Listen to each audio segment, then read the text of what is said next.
The session is actually all yours. I'm not here with a specific message or purpose or agenda of my own. You will be the drivers of this entire interaction.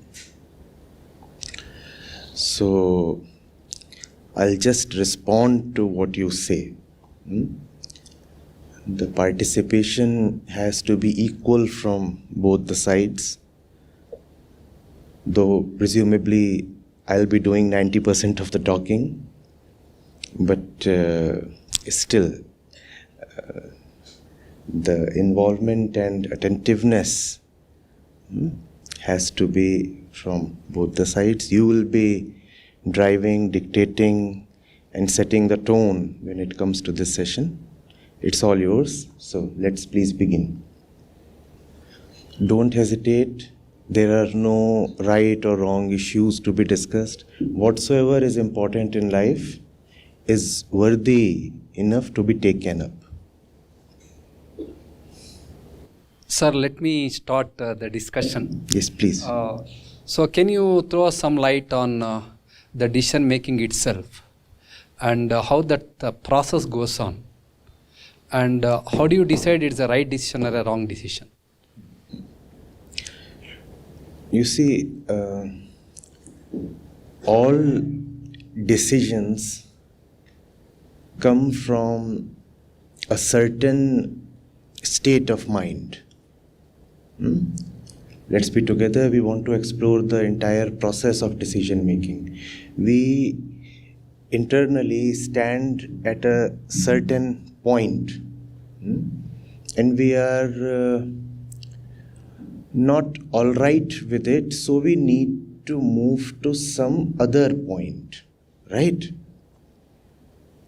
Had we been perfectly okay with where we are and how we are, there would have been no need to move to some other place, reach some other point, right?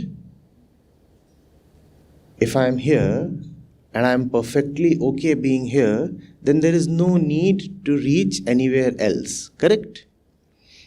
But as we all are, we are never perfectly okay where we are. Life is therefore a continuous movement. Are we together?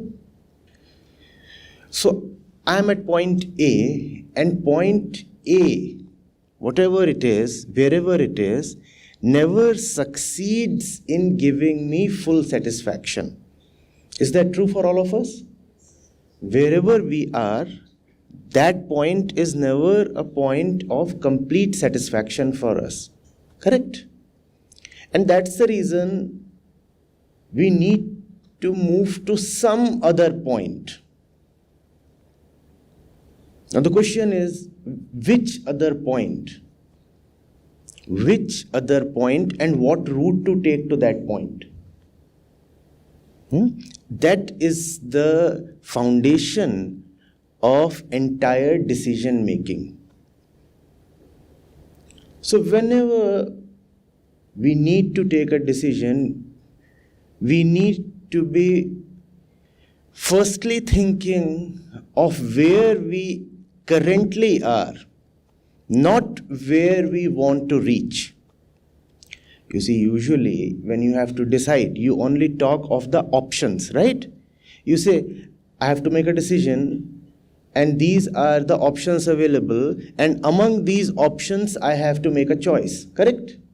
So let's say the names of the options are B, C, and D.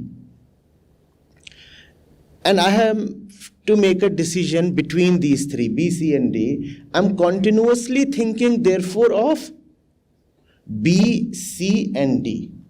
Which one to choose? Which one to choose? Is B better? Is C better? Is D better? Pros, cons. And if I'm picking up one of these, which route to take to that destination? The mind is totally occupied in this kind of thought, deliberation, BCD, BCD, BCD. Sometimes C appears great, And then someone comes and say, no, B is wonderful, look at me. And just as you were about to decide in favor of B, suddenly D shows up as the most lucrative one. And we keep just hopping from one option to the other. In life, it could even be E, F, G, H, X, Y, Z.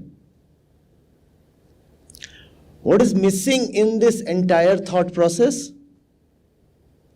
Right from B till Z, the entire alphabet has been covered. We are thinking of all the options possible to us.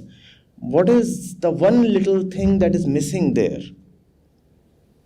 What is the one little thing that's missing there? The first thing, the starting point. The most important thing, but it is always missing because it is exactly where we are. And the eyes only look somewhere else. The eyes have no capacity to know exactly where you are.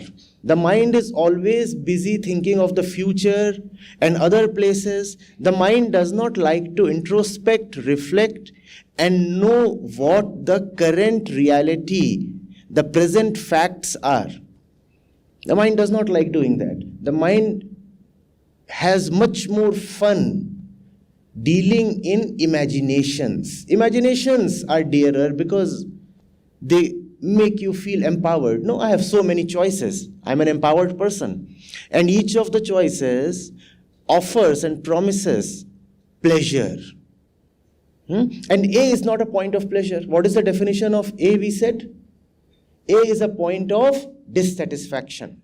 We stand at A and we are continuously dissatisfied wherever we are. So A is a point of dissatisfaction, and from B to Z, there is the promised satisfaction of various kinds. B promises satisfaction of B kind, and T promises satisfaction of T kind. But A is a point of dissatisfaction. So the mind is continuously thinking of B, C, X, Y, Z. A, it will never know of.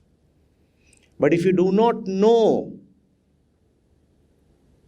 the very story of your dissatisfaction, the details of your current situation, will you ever be able to take care of your internal problems?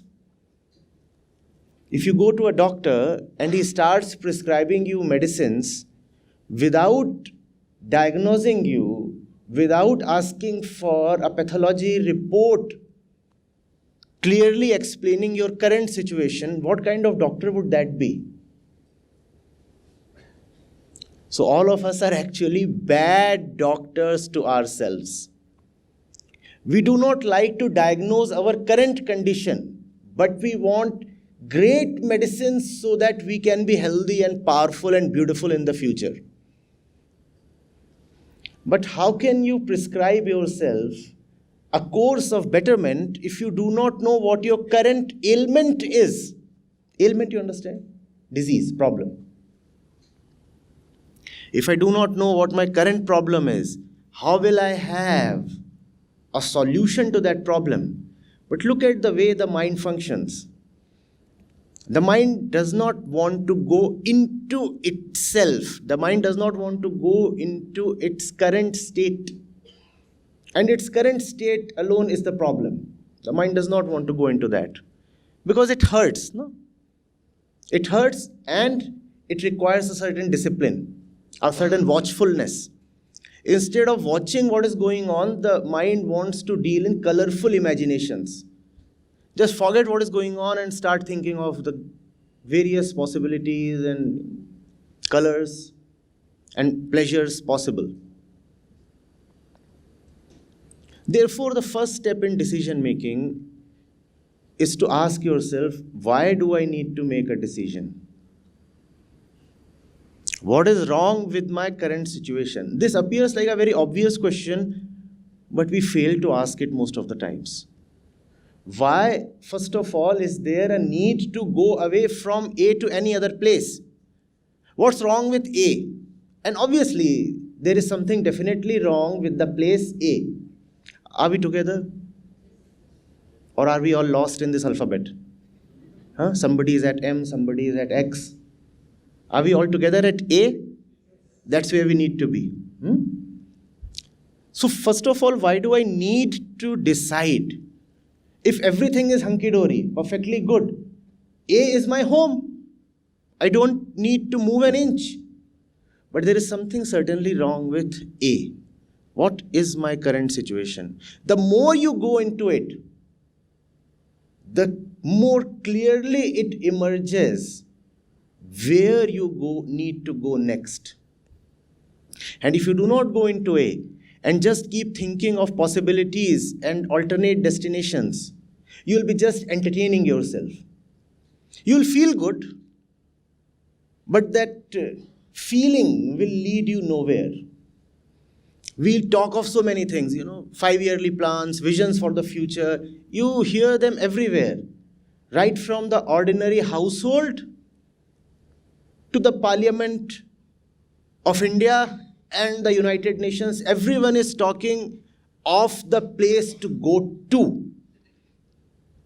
But we do not talk as much of our real current situation, and why at all are we stuck in the situation that is. There must be a reason why we are at A, right?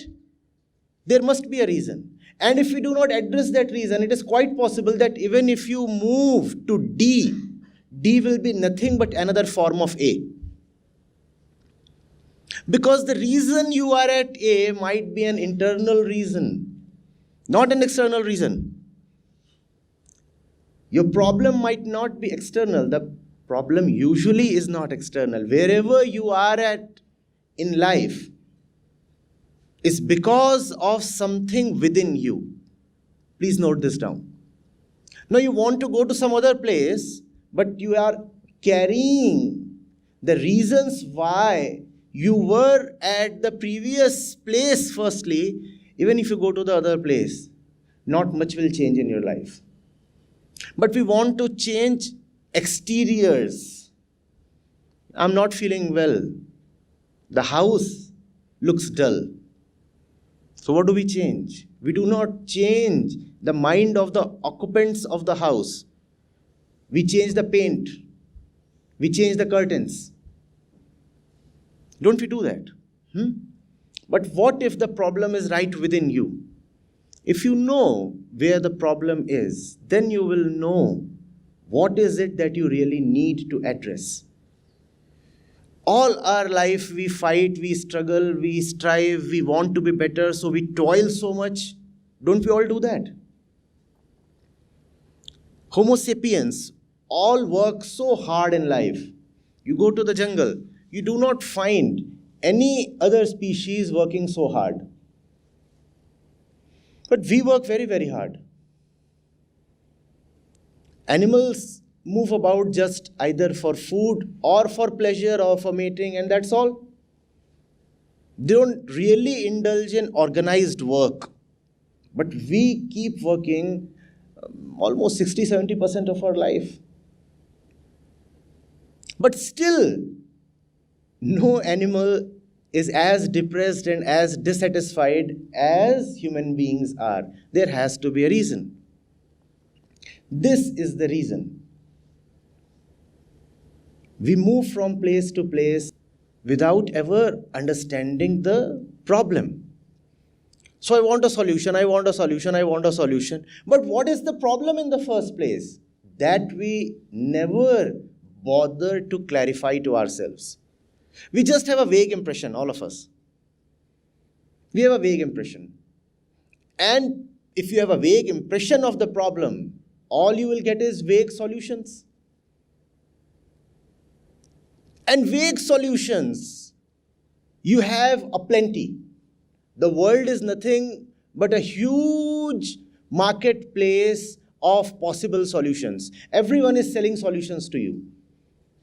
And in lieu of the solutions they sell you, they charge huge amounts of your life, your time, your effort, your money, your everything. How are people able to sell all kinds of solutions to us that don't work? Because we do not know our problem. When you do not know your problem, any solution appears possible and lucrative, does it not? You pick up a GPS system, let's say Google Maps, right? You put in it the place you want to go to. Would it work for you? Would it work for you? Let's say you have connectivity and all that. Would it still work for you? It won't. It will ask for your current location. We do not know our current location. We just want to reach somewhere. And we keep wondering, but I have written it. I want to reach the States. The Silicon Valley is the place I belong to. The GPS, even the GPS happens to be wiser than most of us. It will refuse to respond. It will say no, no answer. First of all, you should know where you are. Otherwise, no route is possible, no movement. We do not know where we are. So everything appears a possible solution. There is a certain dissatisfaction within me, and that dissatisfaction is the characteristic of point A. Right? Now someone comes and says, all right, let's go watch a movie. That appears like a possible solution.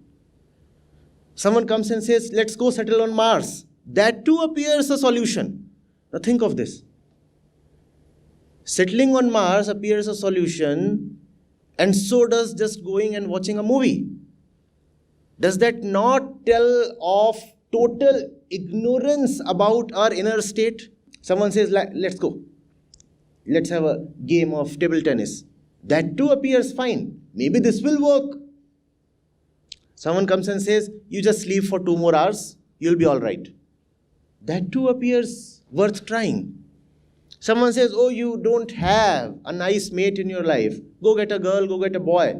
That too appears quite promising. Maybe that will take care of the internal unrest.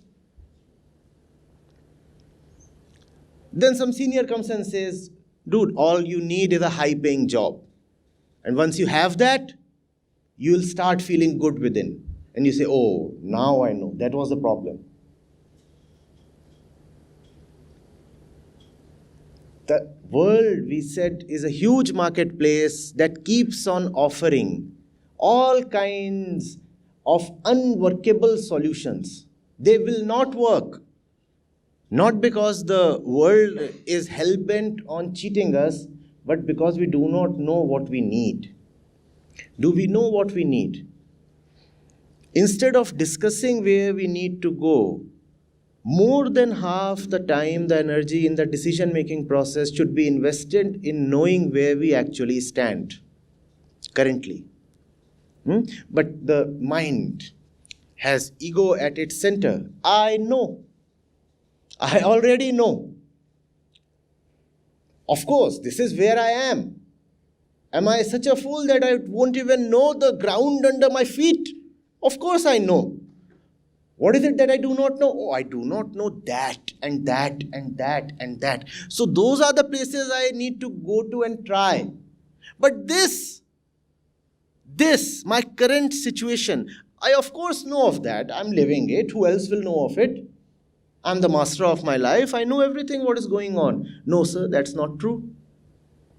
If there is one thing each of us is deeply ignorant of, it is our own mind.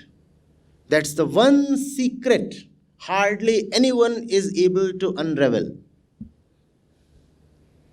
We might know of 1,000 things in the universe. A day might come when science might know everything under the sun.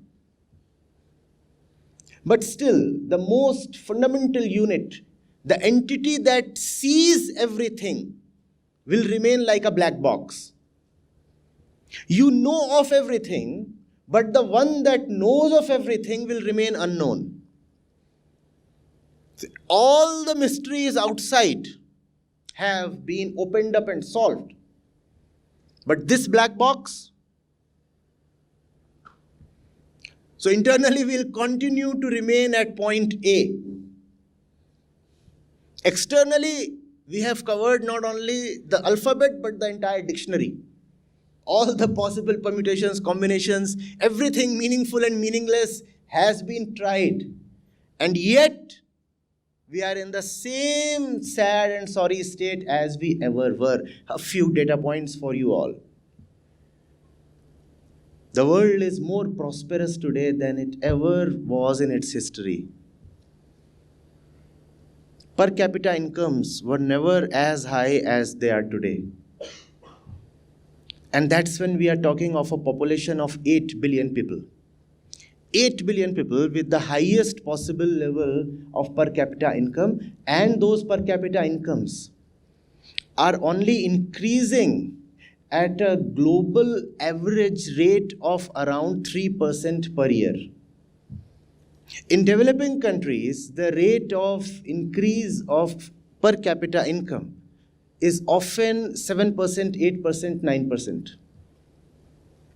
China actually experienced 10% for several consecutive years. The kind of technology that we have today, the power of information at our hand, has no parallel in history. And we are living longer. Average age, lifespans in several European countries and Japan are already touching 90 years. The average fellow is living almost up to 90. Even in India, it has exceeded 75 years already. There are so many countries in the world that have almost absolute literacy now.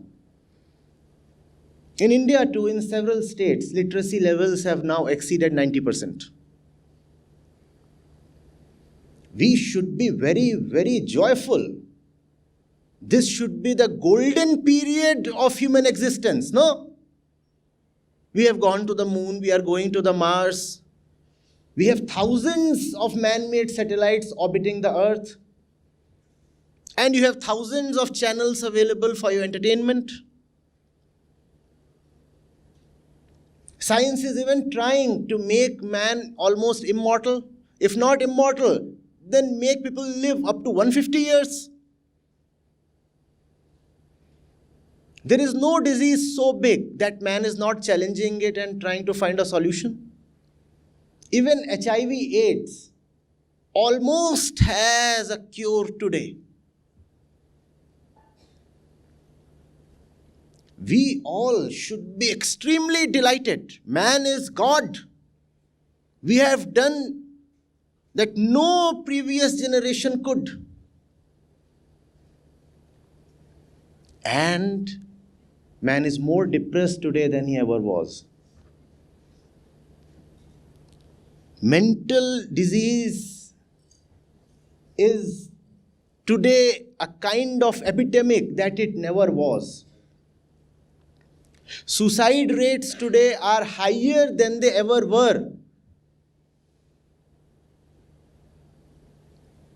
We have more nuclear weapons ready to be fired than ever were. And we are closer to a complete climate catastrophe than we ever were. We are wiping out more number of species today than we ever were. In the last 40 years, we have completely obliterated more species than got extinct in the last 40,000 years. And that might be an underestimation. If you Google, you might find that it is actually 4 million years. The number of species that went extinct in the last lakhs of years is very small compared to the number of species we have completely wiped out. They will never return in just the last 4 decades. What's going on? What's going on? These should be the best of times. Instead, these are the worst times man has ever faced. Not merely man. All the species on this planet. In fact, the planet itself has never faced a worse condition than it faces today. And we live longer, we have more money, we have more technology, we have more knowledge, we have more power to destroy. You ask for it, you have it. You want to reach a place, you reach faster. You want to order a good, it gets shipped faster. What is it that you want? Tell me. You'll have it. Everything is available. Right from B till Z. And yet we are unhappier today than we ever were. We are not only at A, we have sunk to a place below A. What is happening? This is just the result of moving without knowing. We do not know where we are. We do not bother to know what is it that really troubles us. And yet we want to try a lot of solutions. We don't want to just try a lot of solutions. We actually commit ourselves to several of those solutions. You understand commitment? I have dedicated my life to a particular course, a particular road. I've just dedicated. I can't reverse the decision now, in the hope that that road is good for me. The governments have committed, for example, X billion dollars to a certain field without even knowing whether that investment will indeed be useful when it comes to solving the real problem. And why don't we know whether that investment would help? Because we do not know the real problem. The real problem sits within. And therefore, all our external endeavors are failing very, very badly. They are not only failing, they are aggravating the problem, no end. We do not know the cause of inner disquiet. We do not know why we are suffering internally. So what do? We go and hack down all the jungles. And we feel if we cut down all the trees, maybe we'll feel happy. Now that sounds very stupid when I put it this way. But that's exactly what we are doing. No? You cut down trees to create a place for yourself that will give you more food or more entertainment or more technology or so-called more development.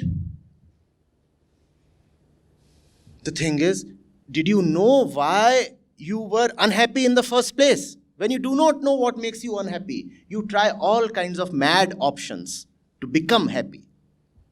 And we are doing that. And we are on the brink of total extinction ourselves as a species.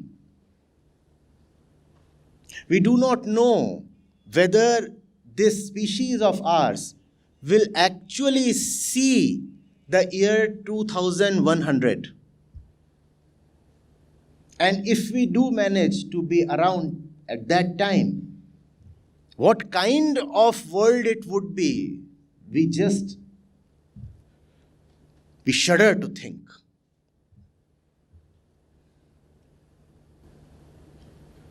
Have I gone on for just too long, or is it making some sense?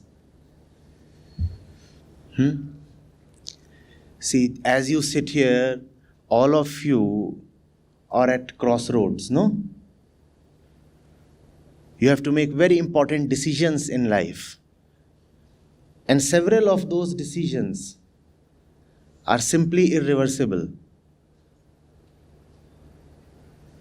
You must first of all know why you need to do that. First of all, you need to ask yourself, where am I, who am I, and therefore what do I need? Just because the entire crowd seems to be moving in one particular direction or some other, you cannot follow that. The one and only one criteria for decision making is your own inner welfare. There are no other gods that you need to worship. You decide to pick up a job offer. how exactly is it helping you? Ask yourself. It's a tough question, I know. Because the answer might be, it does not help me. And that leads you to a dangerous point. You had something in hand and you started asking yourself some honest questions. And the result was that you could not pick up what you had in hand. It had to be dropped. And that sounds scary. But that is far less dangerous than getting a heart surgery when you actually have a problem in the elbow. How does that sound? The elbow was paining, but you are in such a stupor, in an internally drunken condition that you did not even know what the pain is and where it is coming from. So you got yourself a heart replacement. First of all, it won't work. The elbow will continue to pain. Secondly, you have lost out on something that was already healthy. That's the way decisions happen. That's the way I have seen like 20 batches of engineering students behind me falter. More than 20 batches now. Engineering students, students of management. Ever since I passed out from my engineering college, I have been in touch. Very talented people, but internally ignorant. They would know a lot about their field of study. Many of them would be well versed in what is going around in the world as well. What they would not know is what is going on within them. So they would make decisions, and those decisions didn't help. Now people are in their mid-40s, and slowly it starts biting you that it's been a wasted life. Let that not happen to you. I repeat, the only criteria to decide on a course of action for the future is, does it really help me? What is my real problem? And that which I'm choosing, will it really help me? Self-awareness is the key. Nothing but Atmagyan helps. Self-knowledge is therefore no exotic, antique, ancient piece of outdated wisdom. It is the fundamental requisite today. More than anything else, we all today require self-knowledge. Without that, as the wise ones have sung and they have laughed, they said, look at man. Is there any creature in a poorer condition? And they have laughed. They said, even the crows and the sparrows and the fish are in a better condition than man is. When I say man, I mean human beings, not man, the gender.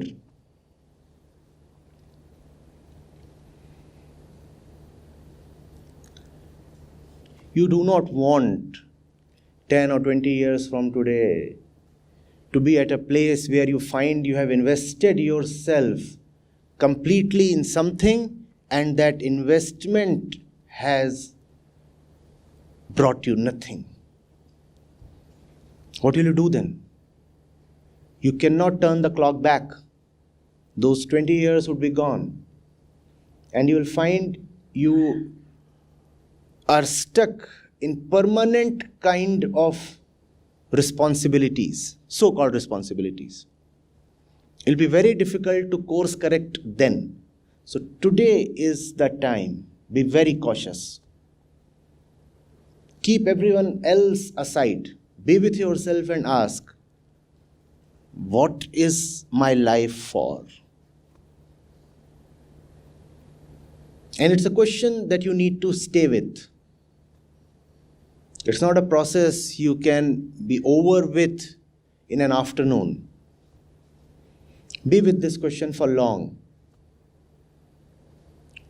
What is my life for? What exactly? It's an important question to ask if you take yourself seriously. If you do not take yourself seriously, if you are okay with your own suffering, then one can be very cavalier with life and